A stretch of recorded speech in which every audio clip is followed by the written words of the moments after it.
Have you ever been in a situation where you're stepping up to your very first putt of the day and you miss it? Then the next thing you know, the rest of your round is terrible and you can't stop thinking about your missed putt. Then you miss another putt, and then all of a sudden you're thinking about a bad drive you had, a poor upshot, a bad disc selection. Your mental game is just running wild and there's nothing you can do to stop it. Well, in today's episode of the Chain Clankers Disc Golf Podcast, we bring on Gavin Babcock, who has a fantastic mental game, and today he teaches us how you, too, can improve your mental game just like a pro does, and you can think like a pro out on the disc golf course, and therefore shave some strokes off your game. It doesn't matter if you miss a putt. It doesn't matter if you have a bad drive. You're going to be able to recover. Gavin shares with us some of his top tips on how he has done that and how he has trained his mind in order to be better at disc golf. We also learn about how Gavin got into disc golf in the first place, how his fantastic wrestling career led him into a life of being a fantastic disc golfer, and what he has taken from wrestling in order to become a better disc golfer might just surprise you.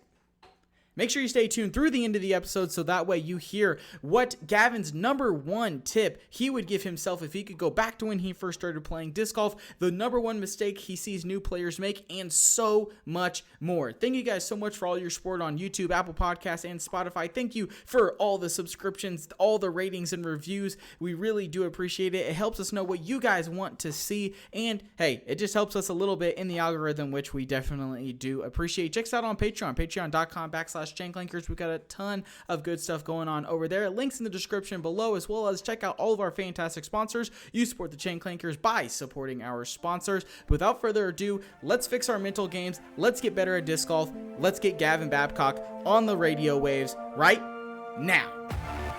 Hi, I'm Gavin Babcock, and you're listening to Chain Clankers Podcast.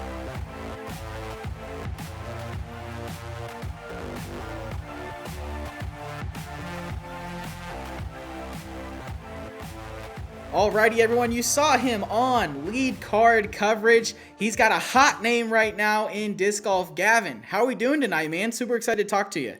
Doing good. Thanks for having me on. Love to see you out there. It's actually funny. I was at DDO, and I came over to the Prodigy tent and talked to you for half a second. I don't know what I was thinking. I think it's Quentin's fault. But anyways, fun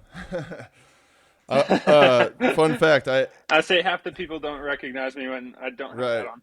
Fun fact, I actually asked you, you probably don't remember this because I'm sure a million people ask you questions, but I actually asked you if you had any soft PA3s because my buddy was looking for one.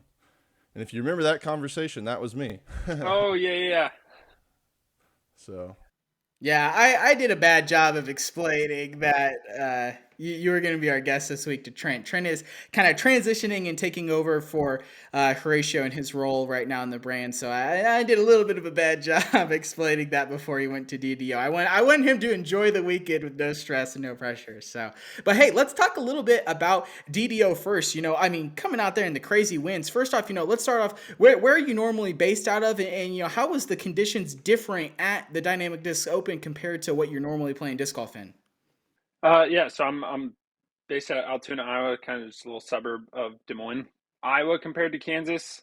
Like temperatures slightly warmer in Kansas, but it's definitely like if it's windy here, it's windier in Kansas. But have been just getting used to where we've been traveling on tour and stuff, so I've been kind of acclimated with the weather. So it was actually definitely the wind is always, it's been at every tournament but Champions Cup. But this year it's been so windy, but it really was just the temperature versus the wind. Yeah, I walked around. I was there all 4 days and watched, and it was pretty rough. I didn't realize that Saturday was that much windier. I guess I just was, overall, it was pretty bad. But yeah, man, it was a great time. I felt for you guys, and to be honest, it was nice to see the pros struggling a little bit, just like Quentin and I get to when, it's windy all the time here in Wichita. So let's talk a little bit about Champions Cup. You said that was not as windy as it was in Kansas. You had a fantastic finish at Champions Cup, really a breakout for you, finishing 5th. I think it was your highest finish. But you came into the event, the last event you played in, the Open at Tallahassee, coming in 9th. So getting a top 10 and then coming in 5th and playing on that lead card, what kind of feeling was that for you? It was very rewarding feeling. I've been putting in a good amount of work, and yeah, it was just nice to have it slowly start to show. And I felt like I'd been really close at a few events, but then in Florida, I just was like so close to just really putting everything together. And I mean, I think everything happens for a reason, and I'm glad like the mistakes that I made happen in Florida, because then it just prepared me that much more to be the first big one, or kind of break out at the one that mattered at Champions Cup. So it was pretty exciting and good feeling to have. Yeah, definitely. Yeah, you said you were putting in the work. What exactly? Could you go into a little bit of detail of what you were really focusing on? A lot of it was like just making sure my putt felt good.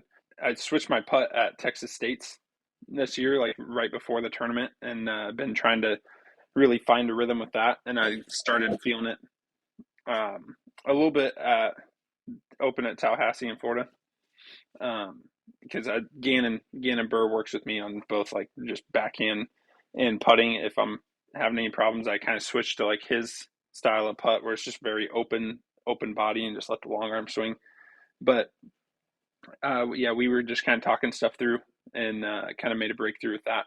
So I mean, being able to hone that in, and then just I changed my backhand form this year too a little bit, and it's still a much so a work in progress. So always just kind of trying to refine things there.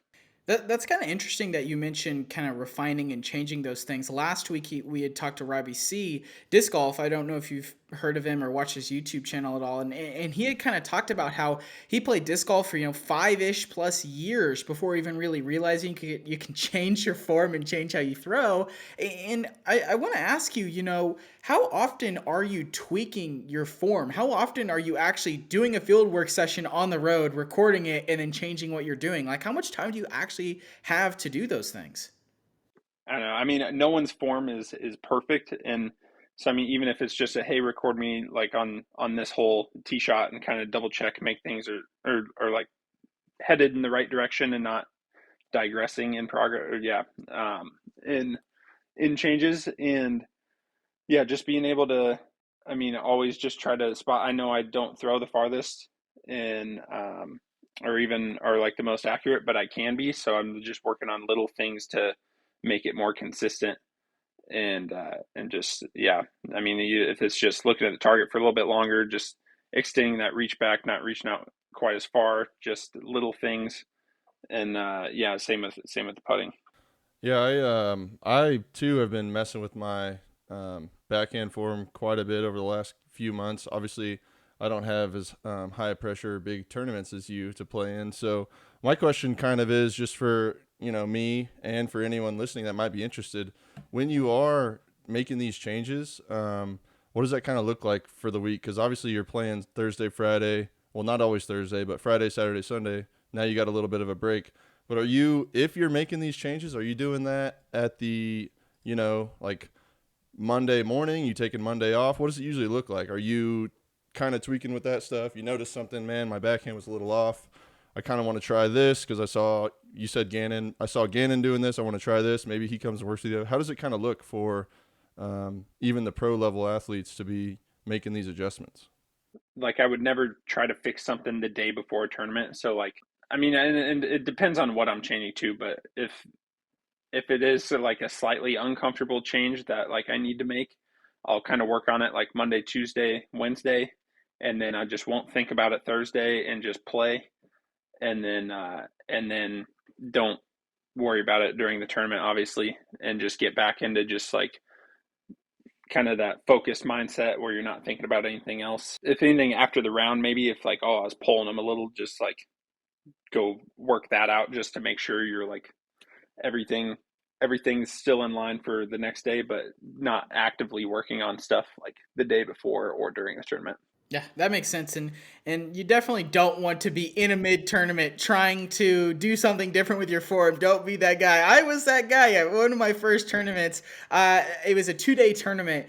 The first day did not go good for me. I mean, I was very sad, and so the second day I said, you know what? I'm gonna throw discs I don't normally throw. I'm gonna try things I don't normally do, and I mean, I guess it kind of went better. The score was better that day, but I mean, yeah, don't do that for sure. So one more question I got for you.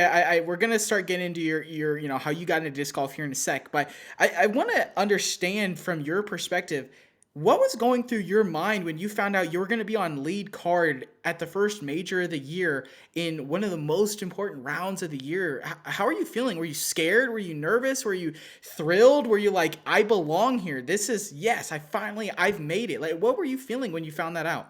I mean, I was super excited. Obviously, the first time ever on Jomez, but I mean, yeah, you just can't let. I think with the wrestling aspect has helped in that way a lot of just being used to being in front of a lot of people and like, I mean, it's all eyes on you when you're the one wrestling and just everybody, and so just getting kind of being used to like that kind of pressure, so I can like just tune out people, which is that was like I think that what helped the most.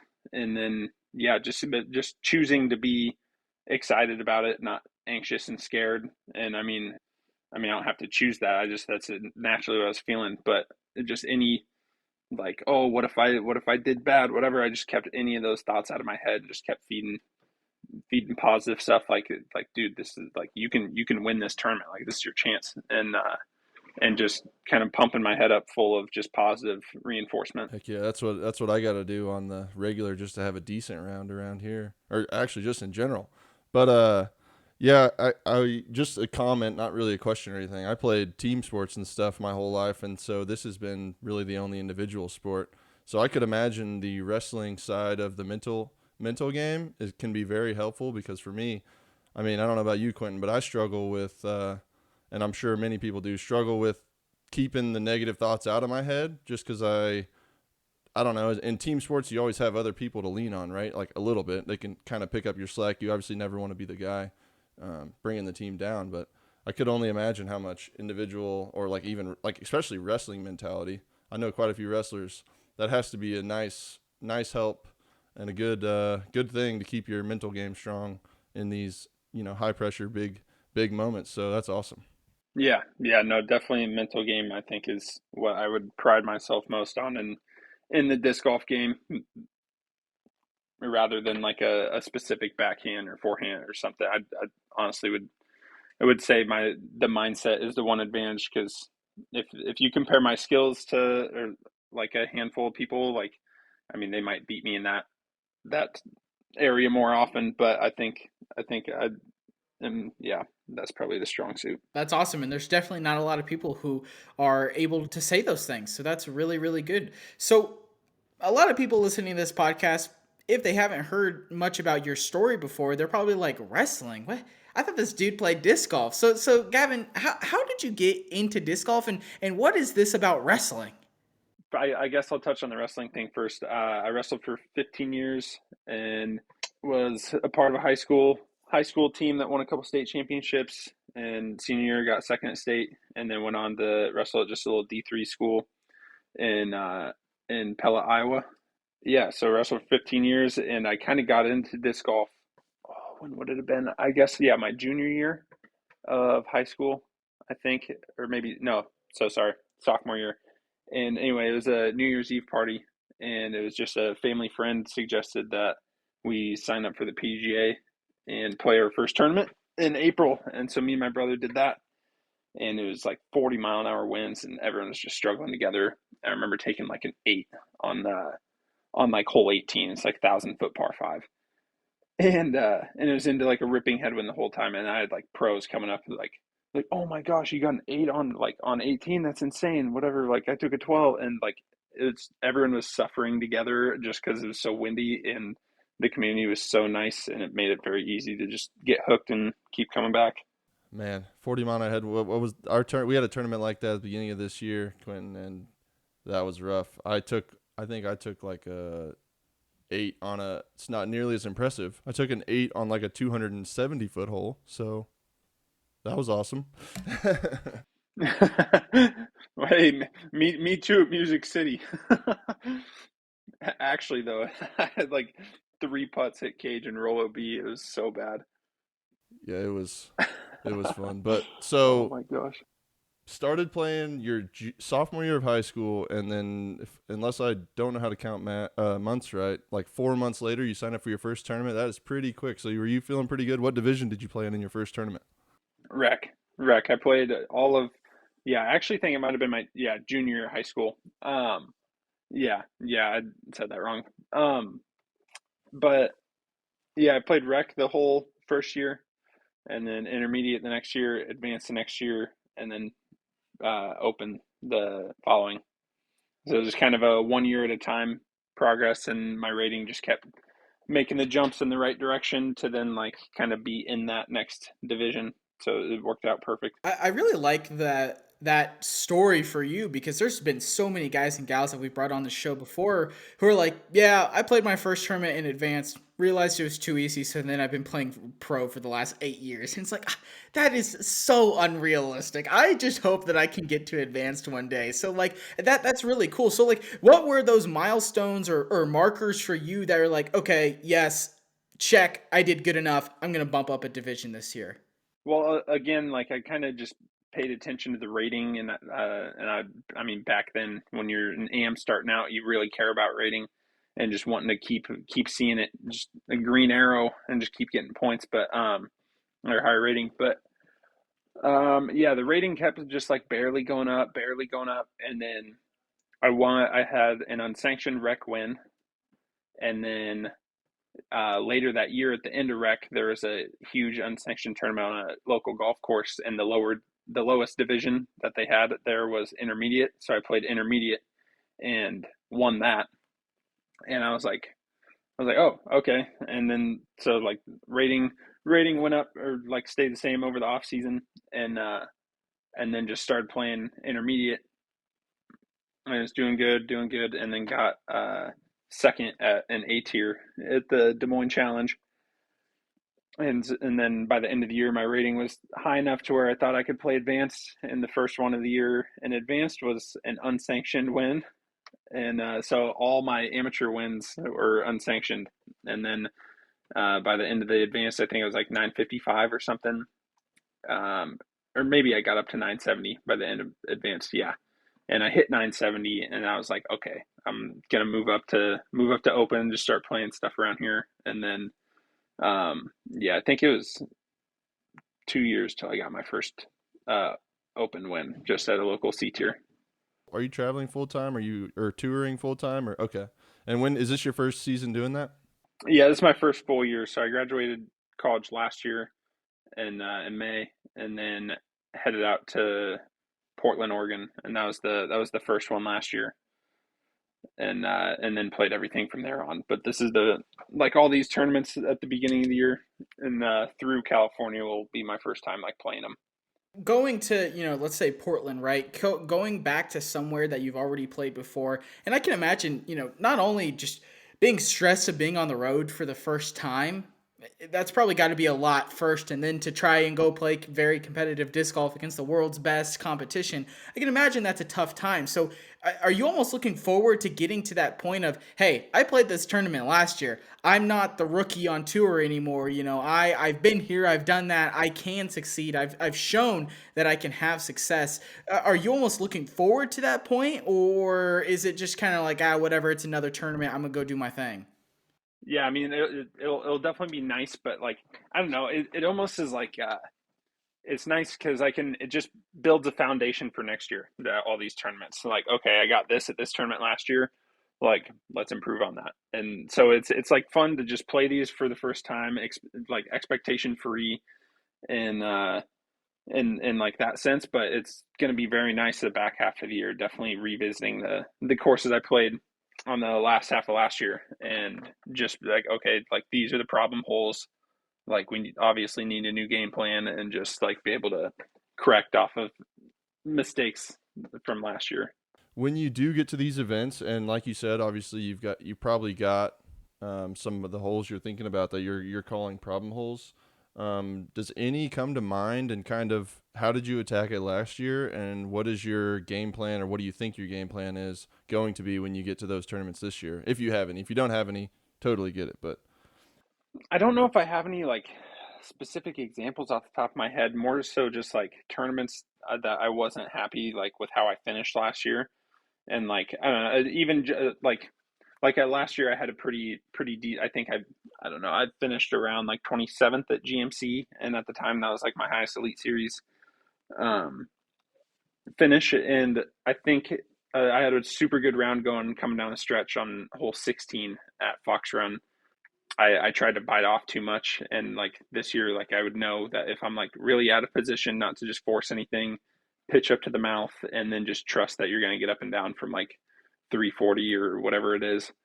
And so like just kind of being smarter about certain holes and playing my percentages better and not trying to force sidearms. And I'm so much more confident in my bag this year that like maybe it just adds a little confidence to my shot. That was maybe it was the shot last year, but I didn't execute just because I didn't have the confidence in my bag. I do want to talk a little bit about that mental side, educationally here, that having that confidence in your shot and in your bag, how important is that? Do you think you're able to play a good round of disc golf if you're not 110% committed and confident in the shot you're about to throw? The confidence is everything, because if you don't have confidence and you're second guessing yourself, that's when those thoughts of like, oh man, like it'd be like instead of okay, I'm gonna just smooth this out, just like hyzer flip, perfectly see the line, just know you're gonna hit it, everything's feeling good, to just like, oh man, this kind of flipped up last time in the wind, but I don't like how stable is it? Kind of I like calm. I haven't thrown it without any wind in a while, and then like you're like, all right, like let's throw it, and then you just have these like bad thoughts creep into your head when you're not confident, and it's yeah. But when you truly have this that you really trust and know, um, then it's a game changer. What have you had to do to find that confidence in your bag or in your plastic? Are you switching molds? Are you, I don't know, for example, say Kevin Jones throws this disc all the time. Are you like, okay, he loves this thing. I'm kind of on the fence about it. I need to figure it out. Or what exactly are what are you doing to find that confidence in your bag? I mean, they have to feel really good. I think that's a big thing for me. I mean, with all the new drivers and everything, I mean, Prodigy's has some great stuff coming out, and they just all feel so good in the hand, and just getting reps in. It just makes it easy to trust, or just like, yeah, this year I think last year was a lot of like I kind of had a few holes in my spot, or a few holes in my bag, and yeah, it just was kind of a little difficult at times where like it was just an uncomfortable shot to throw, and just kind of making the disc work, where now I just have a perfect lineup. Everything feels comfortable. I've gotten enough reps in with all of them.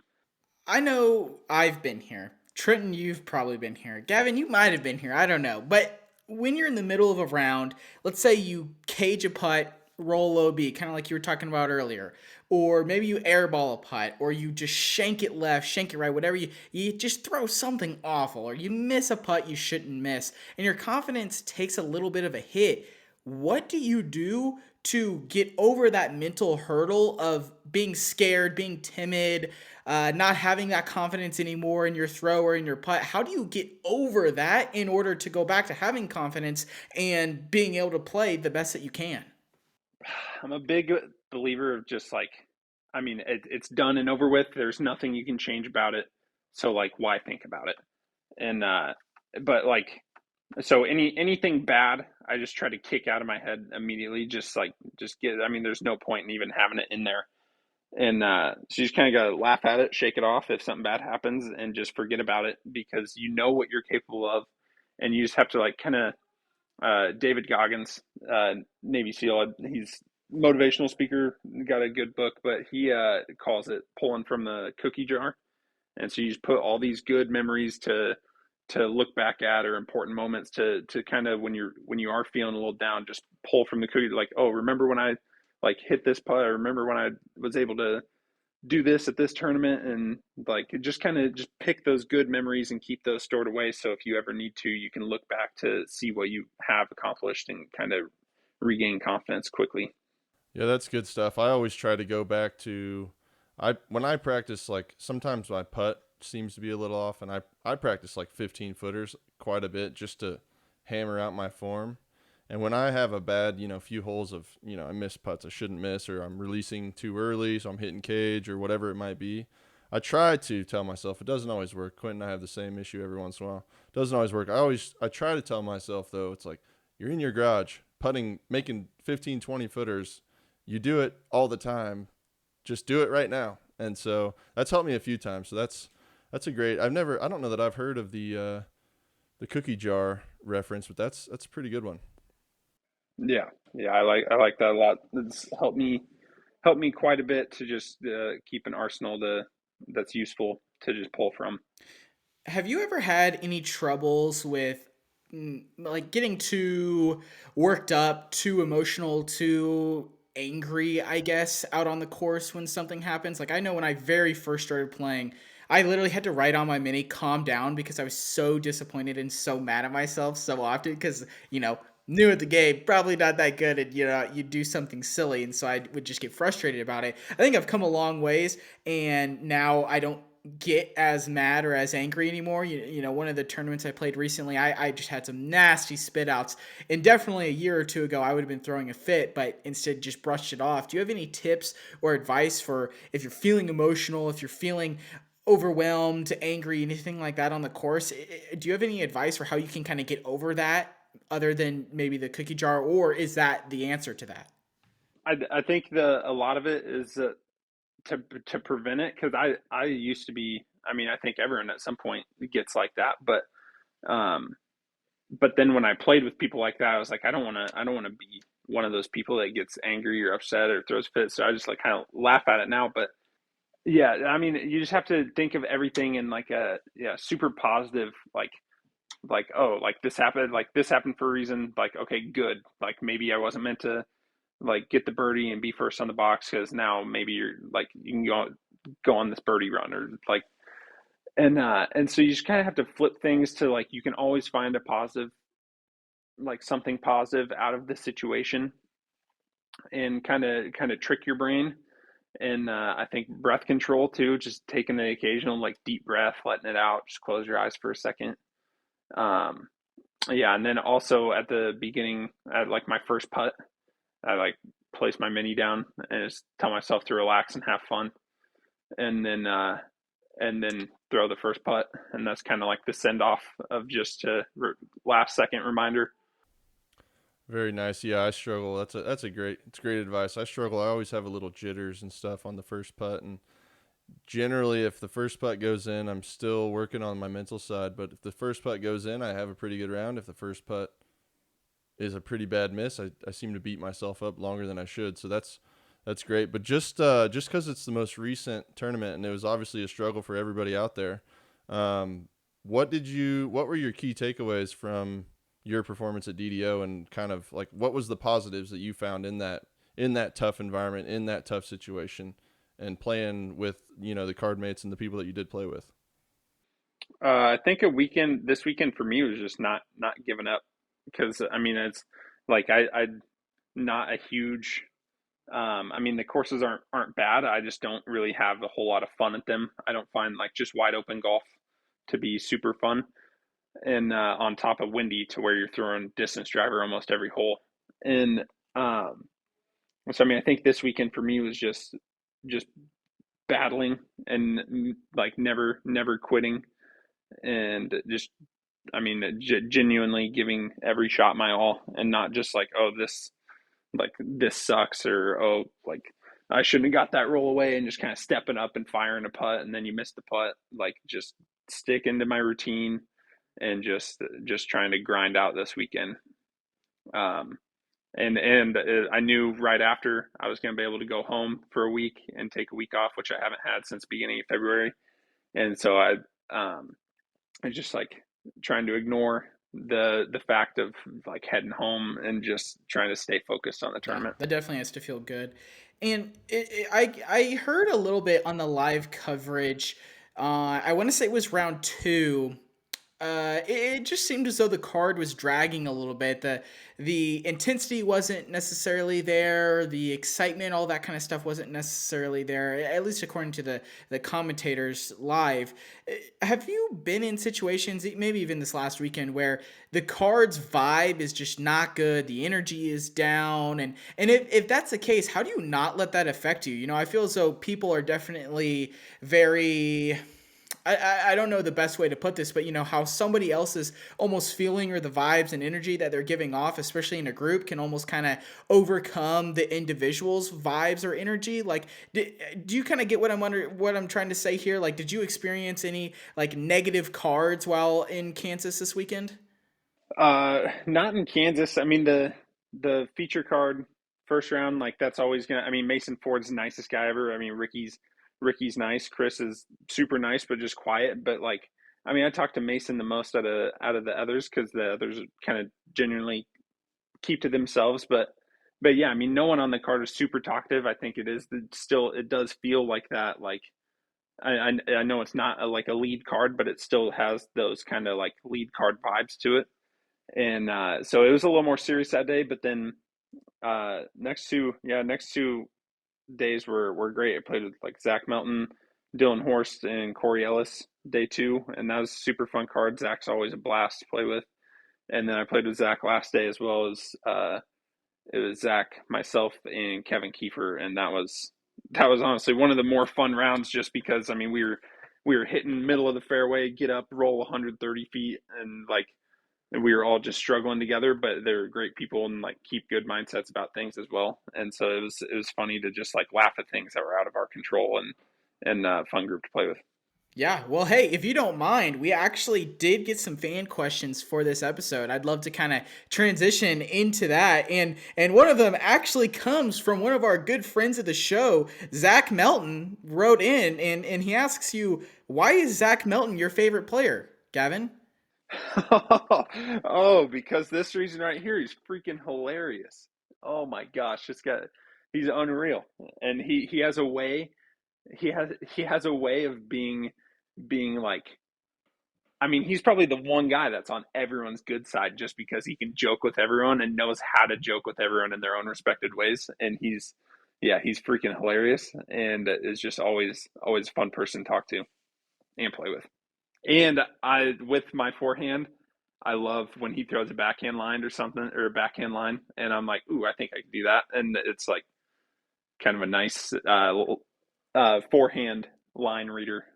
All right, and the next that's great. Zach does seem like a great guy. Never met him. I have never met him, but yeah, seems awesome. He always seems to be having a good time. Okay, the next one is from Jabe Gonder. I hope I said that right. How many aces have you bagged at the CC course? I'm hoping you know what that is. Oh, Central College course. I think I might only have two. I think I have hole three and hole six, but I've chained out on like four or five other holes. Those old, we just have at the time had super old baskets. But yeah, I think those are the only two, maybe three and six. But yeah, two. Next question we got for you comes from T. Wester. If you were not playing disc golf, what would your career be? Probably in medical sales of some sort. I got a business emphasis on like marketing degree, and then minor in music. But I planned on yeah, just kind of going into medical sales and see where that takes me. I mean, I really didn't have anything that I was like super like that was probably the most excited like or thing I was like excited to do, but like I mean, not even comparable to here. And then you decided that disc golf sounded like an amazing idea and full sent on that, and I can't blame you one bit. Being in the business world, I wish I could play disc golf every day or every weekend. Probably not every day. That'd probably get a little exhausting. All right. The next question comes from Trey underscore Sills. What weight class did you wrestle at? 138 and 145 freshman year, and then went 52, 60, and then 170 my senior year, and then all through college wrestled 197. Nice. I don't know a whole lot about wrestling myself. I know one of my buddies who was a larger dude. He got into it and he got very slim and very athletic. I don't physically, still to this day, understand how he dropped that much weight, but more power to you guys. You guys are literal monsters out there. You never, and that's the funny thing is, hey kids, don't pick fights with people because you never know when somebody took wrestling and was good at it and can just absolutely trash you. So hey, that's my piece of advice for this podcast episode is don't pick fights. Let's all be nice with each other. I got last fan question we got for you, Gavin. This comes from Cameron1 with 2 N's and 2 C's. I'll let you determine where those N's and C's are. How do you throw so far? I compared to other people I on tour, I don't. I'm probably middle of the pack, but pick someone that you would like to throw to that or throw like that throws far and try to model your form after someone you like and just really like slow mo yourself or video yourself and just like really break down like where's my arm compared to his, where's my foot compared to his, like my foot's twisted this way, his isn't, and just kind of literally analyze everything and just it's trial and error, reps, and model after someone's form. I have a quick question on that. Do you think that form and just throwing in disc golf, like if you took somebody who's never picked up a disc before and you said, model my form exactly how I throw, how long do you think it would take them to be able to throw as far as you? Like, I'm wondering, I guess, like how much of it is innate skill and how much of it can you just by watching somebody get as good at that aspect of disc golf, if that makes sense. I mean, it depends on their athleticism on top of just like how much work they're putting in. Because I mean, if someone's super athletic and they're just going to put in tons of reps, and then they're obviously going to get there quicker. But I think the biggest thing to actually speed this, I think you have to slow down to be able to speed the process up. A lot of people just try throwing like hard and try like it's going to be like maybe a week of just like looking in the mirror and just like hitting everything where you want and just really slow, and then you're going to be like walking up into it, and then everything slowly gets sped up, but you get the timing and everything at a slow pace, and then you speed it up and just keep getting used to feeling that timing at a faster pace. And I think the process will be different for everyone, I guess, just depending on their skill and athleticism. Right. That's like my key lately has been slowing down and trying to be a little bit more compact. I'm almost like 6'3", and at the end of my walk up when I would go to plant my right foot backhand wise, I felt like I was way too extended. And over the last like I don't know, probably 3-4 months, I've been focusing on trying to not take as big a step at the end. And at first it messed up all of my timing, but then I just really slowed it down. And lately it's gotten a lot better, and I actually threw farther. I played hole 18 at Jones Supreme, and I threw it further than I mean, granted it was downhill. I mean, that helps a little bit. But I threw it farther than I've ever thrown before, and I feel like a lot of it has been me just slowing down and, like you said, just recording myself, watching it, back on my phone, and it's been great. So that's awesome advice. Yeah, you can always play it safe and just kind of slow everything down if stuff isn't feeling good, and kind of it might be easier to detect the problem. And last question I have on this. If you're working through something like that, you're trying to really change something in your form, should you set any kind of like expectation for yourself of like, okay, I'm going to have this solved in a week? Or should it just be something that you're just working through until it becomes natural? Yeah, I mean, you can set little small goals like that, but I wouldn't get too fixated on like you can maybe try to set up a timeline, and if it's not, then adjust the timeline, corrected or correcting. Yeah, I wouldn't get too fixated on something like that, and I don't know. I would definitely be more concerned on like the end goal, and then just trust the process and know that it's going to be trial and error, and that not everything's gonna like you're not gonna have a good day every day. It might take a couple bad days, but and then also not like if I'm changing a putt or everything, like I don't get too focused on like on where the disc is going. It's more on like am I hitting the correct spot, and not really focused on like where it's going a whole lot. And then once that like starts feeling good, then you can focus a little more on it, accuracy and hitting your angles from there. And like same with putt. Like when I changed my putt, like they were coming out different. I wasn't like because my aiming point stayed the same, but they were coming out different, and so I just had to ignore where they're going and just knew that like okay these just keep like this new one I keep like putting a little higher. The aiming point's too low, so I just have to adjust. But just make sure those first few like feel good. What I'm hearing you is just don't get fixated on where the disc is going or what it's doing. Focus on your routine and kind of your mechanics.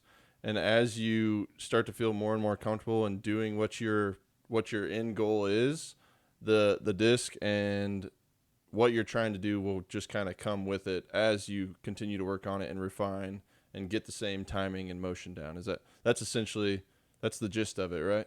Yeah, I mean, because like if you're someone that was just like early releasing everything and then you fix your problem and you're like right on time, like you're with the way you align, like maybe you just start like grip locking them, but your form is actually correct. You're just not used to like maybe you just have to realign. Like you know you're doing everything right, but the disc just isn't going. So then it's clearly like somewhere else. But like your form's good, so then maybe you just have to get used to realigning somewhere else and aiming. And so yeah, if there's like a grip lock or two or something, then I don't get super concerned because it's just kind of a part of figuring stuff out.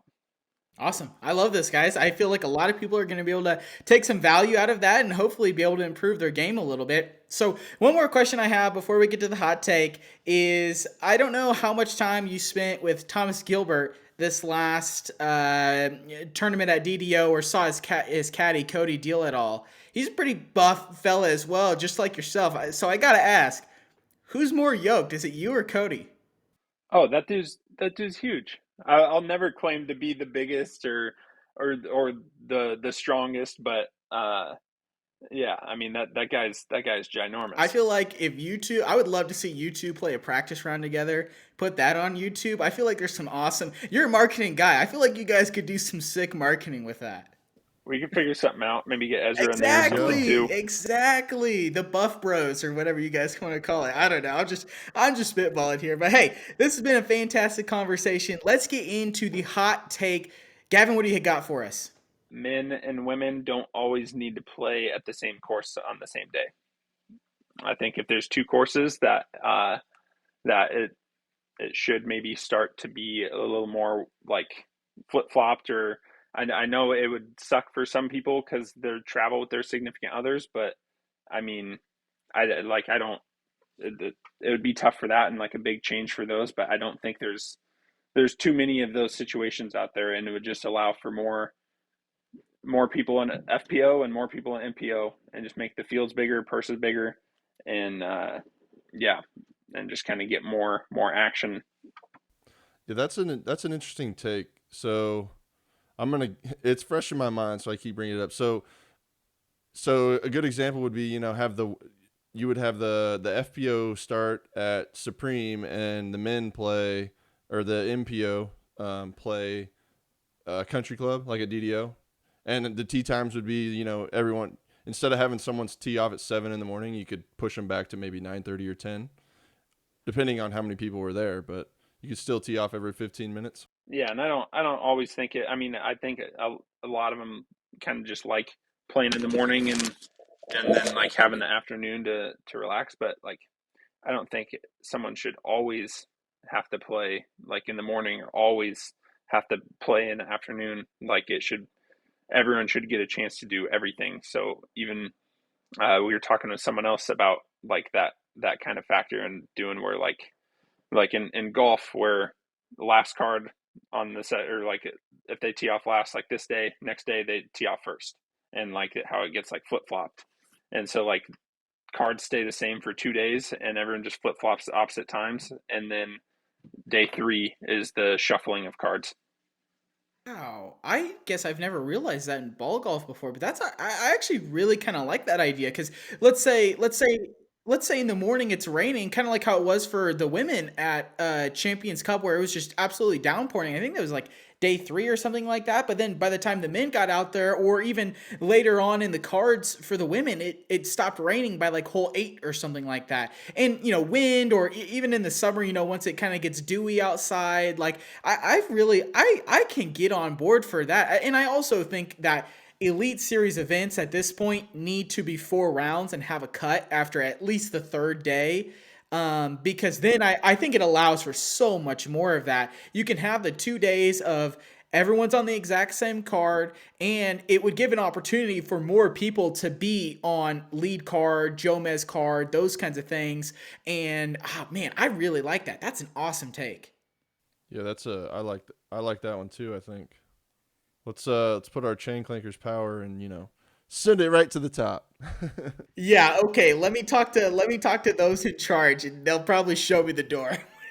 But hey, you never know. But hey, again, I think hot take, that was awesome. I really think that, and I think that's something that can easily be implemented. I don't think there should be too much. I think the tour over the next couple of years will get a little bit more standardized, and hopefully, with that, we will see 4 round events every single time, and you'll see more. I think I personally like when there's 2 courses. You've got 2 rounds on one course, 2 rounds on another course for a weekend. I think that also, if able, you have your open course, your wooded course, it really just gets so much better of the disc golfer, instead of, oh yeah, I can throw 700 feet, so I'm going to win this tournament. So all those things, I think that's really good. But hey, let's get into the ace round.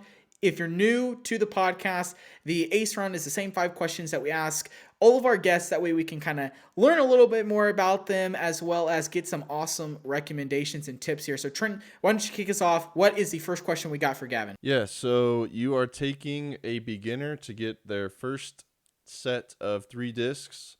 What putter, mid-range, and driver are you suggesting they pick up?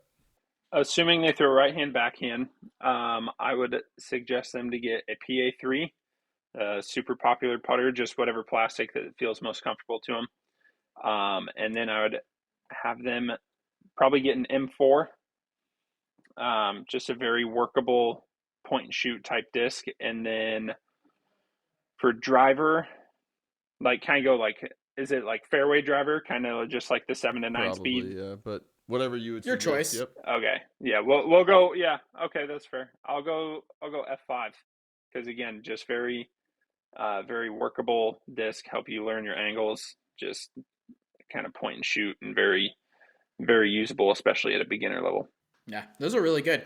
I have been putting with the PA3 for quite a while. I did recently just kind of switch to a maiden, just because I wasn't really feeling it anymore. I wasn't feeling so confident, and I needed a placebo effect. I needed to take a sugar pill to kind of get me back on putting pretty good, I guess. What plastic do you use for your PA3? 350G. Nice. Okay. Cool. Maybe I'll have to. I think I have a 300. I think I either have 300s or 400s. So I think maybe I'll try a 350 and see if I can't get back into it. Second question we got for you: what is the favorite course you have played, and one course you have yet to play but you want to cross off that bucket list? Honestly, WR Jackson. What's funny is I changed that on my UDisc player profile after the first practice round I literally got in town, played my practice round, got on there, and changed it before the tournament even started to my favorite course. So I'd go WR Jackson, and then the PCS Sula course. I think I'm gonna get a head over to Norway now, so that's super exciting, and I think that's pretty high up on the rankings in courses. Yeah, I'm relatively new to the game. I've never even heard of the PC. What did you say that one? The PCS Sula? Yeah, PCS Sula. It's in Silver Series over in Norway in June. If you could go back in time, knowing what you know now, what would you tell your beginner self, or what tip would you give your beginner self? Play your percentages, and a lot of beginners just try to power up, throw drivers, and just like go for the hero shots, or the ones they think they can get to make up strokes, but they're not good enough to execute that on just a routine basis. So I would say just play the fairway covered percentage, and just keep chunking up the fairway as much as I possibly can on any like scramble shots or anything. I really love that. I definitely know when I first, and Trenton, you probably feel this the exact same way. I mean, we are probably all three do. Definitely the first year, it was if I could not see a lane out of the bush that I was in, and I didn't care. I was full sending it. I was getting a scrape on the arm. I was hitting the thorn branch. It did not matter. I was going for it. And so playing smarter is going to inevitably help your game. You're good, and it's one of those things. Be upset, be sad that you took your four or whatever, but don't make it a five. Don't make it a six. Don't make it a seven. All those kinds of things. Absolutely love that. Fourth question we got for you. What is your favorite memory playing disc golf? Honestly, probably Master. Lame answer. I'll give a couple, but Masters Cup just because of the experience and just the feeling from it, and it was just the most fun I've ever had at a tournament. And or this year, Texas States is one of my favorite disc golf memories. Andrew Marweed on like hole 8 flicked in for birdie from like 200 feet. The next hole, I flicked in for birdie from 200 feet. And the hole after that, a kid on our card aced a 400-foot hole. And so it's like 3 consecutive holes that people had to throw in over 200 feet. Yeah, that would be pretty cool. I'm not gonna lie. I got one ace on my bag. That thing right there, and for honestly, didn't even think it was close. And then I hit the chains and started freaking out. It was nuts. And I've just been hunting for the second one since then. No, it'll come at super unexpected times. You only have one ace, Trent. Yeah, What course is it on? Lakewood in Salina, Kansas, hole number 3. And I'm gonna say it because I can own it. It's from the short pad. Yes, it wasn't very long, but that's fine. That's an ace. Ace is an ace. I have 22. Sick. Okay, I'll be the middle guy. I'll be the mid pack driver here. I've got 4 or 5. I think. I got Four or five, that's two, and then I solid. lost count. Hey, Hey, it's okay. It's pretty cool. you got a tilt ace though, so that's kind I of do. cool.